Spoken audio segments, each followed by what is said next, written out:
I'm Riley Graudin from Compassion International.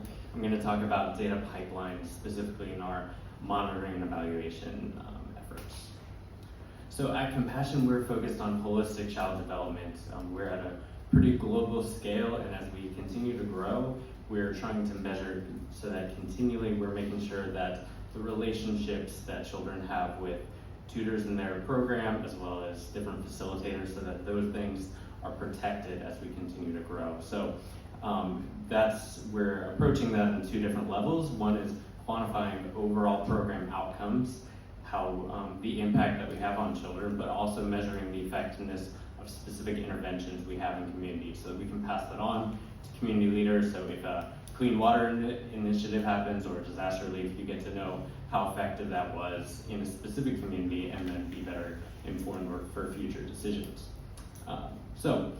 Given that scale, as well as the complexity of our research and the scope of it, we created Compassion Outcomes Framework, which is a domain-specific language for monitoring and evaluation, where the researchers themselves can create a single file that's a single source of truth that then informs a whole ecosystem of tools and effectively puts them in the driver's seat for all these enablements.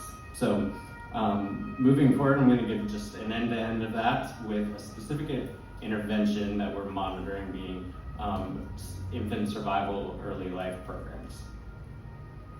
So this is our domain-specific language, DSL here, where this file defines a specific variable. So more than the question, but the concept being measured, where it's postnatal nutrition, it's a multi-select, you see the prompt, which is translated in many different locales, we define the options, etc. So that's the starting place, and then, and then these variables that are brought are then imported into a specific survey, which brings it into a grounded context.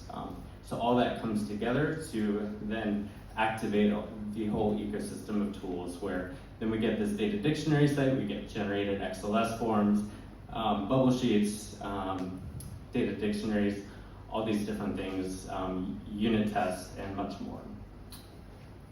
So continually moving forward, as in addition to context variables with ODK expressions that we also have derivatives of our own that are calculated in data pipeline runs that for certain use cases have nuances. So this one is fairly simple, but it's just getting an indicator from that nutrition set that indicates the specific category of exclusively breastfed in this binary yes/no format.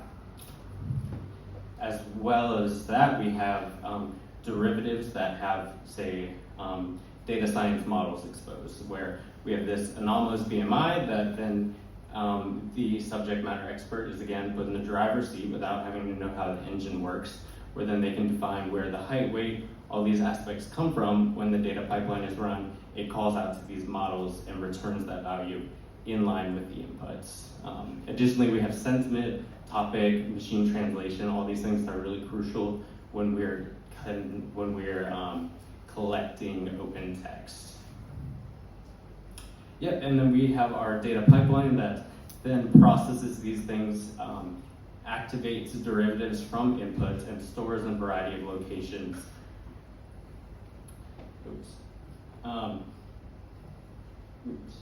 Okay, so then all of these land together in Snowflake, being our home for analytics and reporting, where we get all the inputs. You see the nutrition question with the set values broken out.